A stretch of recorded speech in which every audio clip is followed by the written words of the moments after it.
चलिए दोस्तों, तो मैंने कंडीशनल सेंटेंसेस को शुरुआत किया था कल की क्लास में। मैंने बताया था कि ऐसे सेंटेंस जिनके एक पार्ट में कंडीशन तथा दूसरे उसी के दूसरे पार्ट में क्या होता है, उसका रिजल्ट होता है, उसको कंडीशनल सेंटेंस कहते हैं। शर्त वाले वाक्य होते हैं। A sentence which carries a condition in the first part and the result in the other part is called conditional sentences. तो इसके आगे देखते हैं। मैंने स्ट्रक्चर भी आप सभी को बता दिया था। मैंने बता भी दिए थे कौन कौन से आपके कंडीशनल सेंटेंसेस के क्या होते हैं, कंजंक्शन होते हैं, जिसके माध्यम से आप समझ सकते हो कि ये कंडीशनल सेंटेंसेस का ही कंजंक्शन है। जैसे कि आपका इफ हो गया, इन केस हो गया, अनटिल हो गया, अनलेस हो गया, प्रोवाइडेड दैट हो गया, या प्रोवाइडेड हो गया, या इफ ओनली हो गया, वुड दैट हो गया, एज इफ हो गया, एज दो हो गया। तो ये सभी आपके वो कंजंक्शन होते हैं जो आपकी कंडीशनल पार्ट कहलाते हैं। और मैंने ये भी बताया था कि यदि जिसमें कंजंक्शन जुड़ा हुआ है उसको सबऑर्डिनेट क्लॉज कहा जाता है, और जिसमें कंजंक्शन नहीं जुड़ा है उसको मेन क्लॉज कहा जाता है, मेन पार्ट कहा जाता है। और जिसमें कंजंक्शन रहता है वो आपका क्या कहता है, कंडीशन बताता है। और जिसमें कंजंक्शन नहीं रहता है वो आपको क्या बताता है, रिजल्ट बताता है। तो यहाँ तक मैंने आप सभी को बता दिया था, आप सभी को यहाँ तक पता होगा। स्ट्रक्चर प्रॉपर बताया था कि इफ जैसे मैंने स्ट्रक्चर बता दिया था आपको कि कहाँ से स्ट्रक्चर वगैरह होता है। तो चलिए आज अपन देखते हैं टाइप्स कितने होते हैं। There are 3 types of conditional sentences. कितने टाइप्स के होते हैं?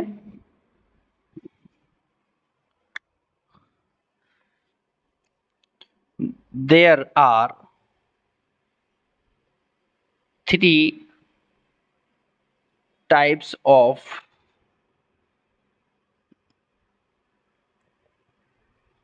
Conditional sentence. ठीक है। There are 3 types of conditional sentences. तो फर्स्ट टाइप आपका क्या होता है? ये जो कंडीशनल फर्स्ट होता है ये क्या बताता है, यह फ्यूचर की घटनाओं को बताने के लिए यूज होता है। ठीक है, कौन सी घटनाओं को बताने के लिए यूज होता है? ये आपके फ्यूचर की घटनाओं को बताने के लिए यूज होता है। और सेंटेंस के दोनों पार्ट्स में फ्यूचर की बात हो तो वो फ्यूचर सेंटेंस का कंडीशनल फर्स्ट कहलाता है। ध्यान रखना, सेंटेंसेस के दोनों पार्ट में फ्यूचर की हेल्पिंग वर्ब आपको दिख जाए तो वो क्या कहलाएगा, आपका फ्यूचर सेंटेंस कंडीशनल फर्स्ट कहलाएगा। ठीक है, चलो इसकी डेफिनेशन लिखता हूं।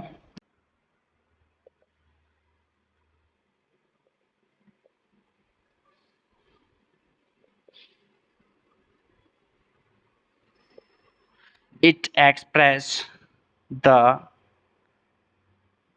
condition and its result of future time। Structure लिखते हैं, देखो। if plus subject plus will shell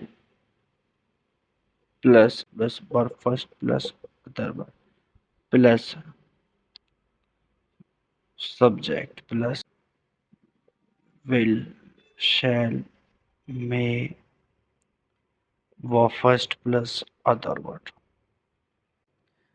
subject plus will shall plus verb first plus other word plus if plus subject plus will shall plus verb first plus other word. ध्यान से समझना है, बड़े ध्यान से और बहुत ही अच्छे से समझना है। जहां तक समझ में आ जाए अच्छी बात, नहीं आएगा दोबारा से बता दूंगा। तो देखो भाई, पहले लिखा है आपकी definition, it express the conditions and it's result of future time. ठीक है, रिजल्ट उसका किस में आएगा, फ्यूचर टाइम में आएगा। स्ट्रक्चर अब देखो, if plus subject plus will shall plus verb first. और एक बात इसमें याद रखनी है, एक बात का विशेष तरीके से ध्यान रखना है कि कभी भी यहाँ पे इफ जुड़ा हुआ है तो वहां पे विल सेल का यूज नहीं होगा, विल सेल का यूज नहीं होगा। यहाँ पे क्या आएगा, verb first plus S oblique E S या आई ई एस। ओके, ऐसे ही इसमें देख लो, या तो ठीक है, या देखो इफ से सेंटेंस जुड़ा हुआ है इसलिए विल सेल का यूज नहीं होगा। क्या आएगा आपका, verb first plus S E S या आई ई एस। अभी आपका स्ट्रक्चर आपके क्वेश्चंस में पेपर वाले आपकी यही मिस्टेक को देंगे, क्वेश्चन में यही रहेगा कि इफ के साथ विल सेल ऐड होगा और वो भी वहां पर भी विल सेल या मे हो सकता है। तो आपको इस बात का याद रखना है कि इफ के साथ विल सेल का यूज नहीं होगा। ठीक है, अब ये और समझ लो, इफ जुड़ा है तो ये आपका क्या हो गया, सबऑर्डिनेट क्लॉज। ओके, और ये आपका हो गया मेन क्लॉज। ठीक है, ये आपका कंजंक्शन है। ठीक है, अब इस वाले में देखो आप, इफ से जुड़ा हुआ ये आपका सबऑर्डिनेट हो गया, ये आपका मेन क्लॉज हो गया। ठीक है भाई, अब तो आपको सब प्रॉपर समझ में आया होगा कि मैं क्या बताने की कोशिश कर रहा था आप सभी को। चलिए दोस्तों, अब एक सवाल, एक क्वेश्चन आप सभी के मन में आ रहा होगा, एक क्वेश्चन आप सभी के मन में उठ रहा होगा। आपने कहा कि सर इफ के साथ में आपने विल सेल का यूज क्यों नहीं किया। यही यही क्वेश्चन है।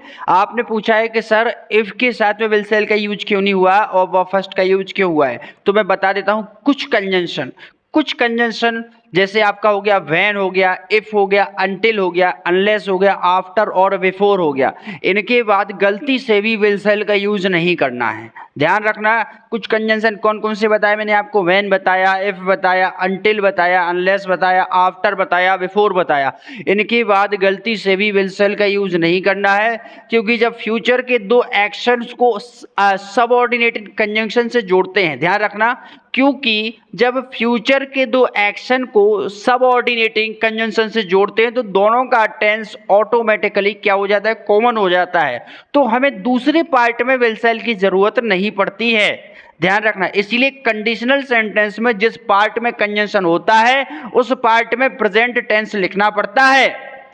एक बार फिर से बता देता हूं आप सभी के लिए, कुछ कंजंक्शन ऐसे होते जैसे आपका व्हेन हो गया, इफ हो गया, अनटिल हो गया, अनलेस हो गया, आफ्टर हो गया, बिफोर हो गया। इनके बाद गलती से भी विल सेल का यूज नहीं करना है, क्योंकि जब फ्यूचर के दो एक्शन को सब ऑर्डिनेटिंग कंजंक्शन से जोड़ते हैं तो दोनों का टेंस ऑटोमेटिकली कॉमन हो जाता है।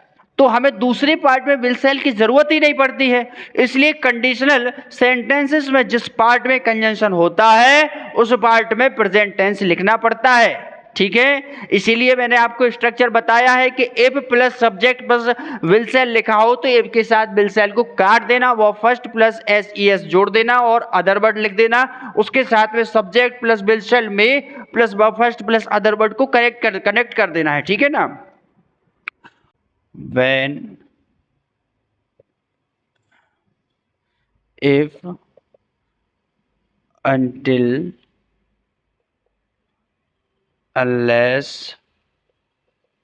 आफ्टर और बिफोर, इनके साथ आपको विल सेल का यूज नहीं करना है। ठीक है, verb first plus S E S या आई ई एस का ही यूज करना है। ठीक है, if she will practice well, will she will overcome her problem। Okay, पहला हो गया। दूसरा एक और लिखते हैं, दे can not go unless their parents will allow them। Okay,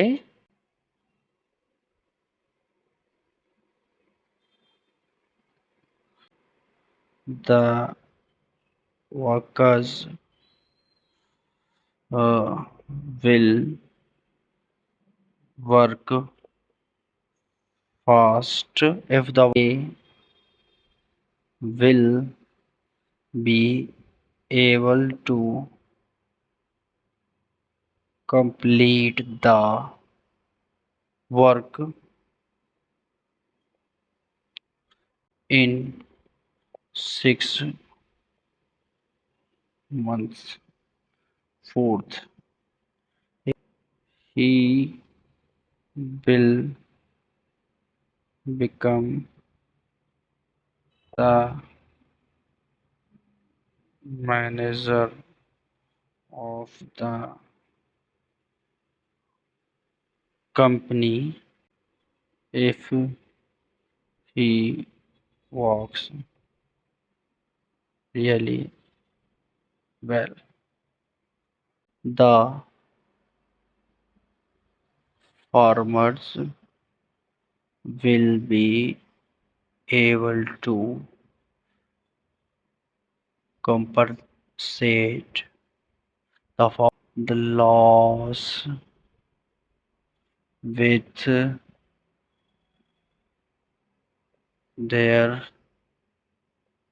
the massive crops. Okay, provided that in sufficiently this time. चलिए भाई, पहला सेंटेंस पढ़ते हैं, बहुत ही शानदार फर्स्ट सेंटेंस यहाँ पे है आपका। पहला सेंटेंस पढ़ते हैं आप सभी के सामने। तो आपका पहला सेंटेंस आपसे क्या बोल रहा है, क्या लिखा है? इफ शी, क्या लिखा है? If she will practice is well. अब इफ कंजंक्शन यहाँ जुड़ा है आपका, ठीक है। तो आपने देखा कि इसीलिए यहाँ पे विल का यूज नहीं होगा। मैंने आपको कंडीशन बता दी कि कुछ कंजंक्शन क्या होते हैं आपके, when, if, until, unless, after, before, इनके साथ गलती से भी आपको विल सेल का यूज नहीं करना है। इसीलिए यहाँ पे अब आपका इफ शी प्रैक्टिस, अब चूंकि यहाँ पे सिंगुलर है तो यहाँ पे एस का यूज हो जाएगा, बाकी आपका सेंटेंस प्रॉपर है।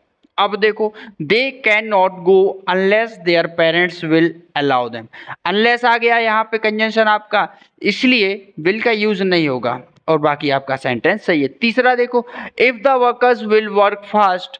अब यहाँ पर भी इफ लगा हुआ है, इसलिए किसका यूज नहीं होगा? विल का यूज नहीं होगा। बाकी आपका ठीक है, they will be able to complete the work in 6 month. अब इस सेंटेंस में कोई दिक्कत नहीं है, ठीक है। अगला देखो, he will become the manager of the company, ठीक है, कोई दिक्कत नहीं क्योंकि कोई कंजंक्शन नहीं। If he works really well, अब ये यहाँ पे ऐड हो गया है तो ठीक है, ये सेंटेंस आपका यहीं पे सही है क्योंकि यहाँ पे कोई वेल सेल का तो यूज हुआ नहीं है। अब देखते लास्ट वाला, the farmers will be able to compensate the loss with their the massive crops provided that, ये आपका कंजंक्शन है। इट रेन सफिशिएंटली, अब चूंकि इट लगा है तो रेन की जगह रेन्स हो जाएगा यहाँ पे, ठीक है ना, और बाकी कोई दिक्कत नहीं है। अब आप सभी बता सकते हैं कि यहाँ तक आपको समझ में आया कि नहीं आया। प्लीज आप सभी से रिक्वेस्ट है, आप सभी बताएं एक बार कि यहाँ तक समझ में आया आपको कि नहीं आया, कि कोई दिक्कत है तो हम उसको दोबारा से उसको प्रॉपर समझा देंगे। क्योंकि मेरे हिसाब से कंडीशन नंबर फर्स्ट के जो क्वेश्चंस थे, जो मैंने सेलेक्टेड क्वेश्चन आप सभी के लिए बताए हैं, वो सभी प्रॉपर हैं आप सभी के लिए। हाँ, यदि आपको इन सेंटेंसेस में, इन क्वेश्चंस में कोई दिक्कत हो रही है तो आप इस वीडियो को एक बार और दोबारा से देख लेंगे तो आपका प्रॉपर हो जाएगा, मुझे विश्वास है ऐसा। और इसी के साथ दोस्तों, आज की इस क्लास को यहीं पर रोका जा रहा है, एंड किया जा रहा है। कल मिलते हैं अपने टाइम पर, कल मिलते हैं अपनी क्लास के साथ। और दोस्तों, यदि समझ में नहीं आया है तो आप एक बार वीडियो को दोबारा देखें, और उसके बाद भी यदि समझ में नहीं आता है तो आप सभी के लिए दोबारा से समझा दिया जाएगा, ऐसी कोई बड़ी बात नहीं है। और चलिए दोस्तों, आज की क्लास को यहीं पे एंड करते हैं, यहीं पे रोकते हैं। आप सभी, आशा है, विश्वास है, अच्छे से पढ़ाई कर रहे होंगे, अच्छे से सब कुछ चल रहा होगा। और यदि नहीं चल रहा है तो चलाइए और पढ़िए, मन से पढ़िए, तैयारी कीजिए, बहुत ही शानदार मेरे साथ जुड़े रहिए। ग्रेड 1 की क्लास आपकी रेगुलर चल रही है, रेगुलरिटी हो रही है, और इसी के साथ फैकल्टी को बढ़ाने वाला हूं। अदर भी सब्जेक्ट्स के लिए क्लासेस आने वाली आप सभी के सामने, तो आप सभी जुड़े रहिए ब्रेन बोध पाठशाला के साथ। तो इसी के साथ चलिए दोस्तों, आज की क्लास को यहीं पे एंड करते हैं। जय हिंद दोस्तों, जय श्री राम, राधे राधे आप सभी को।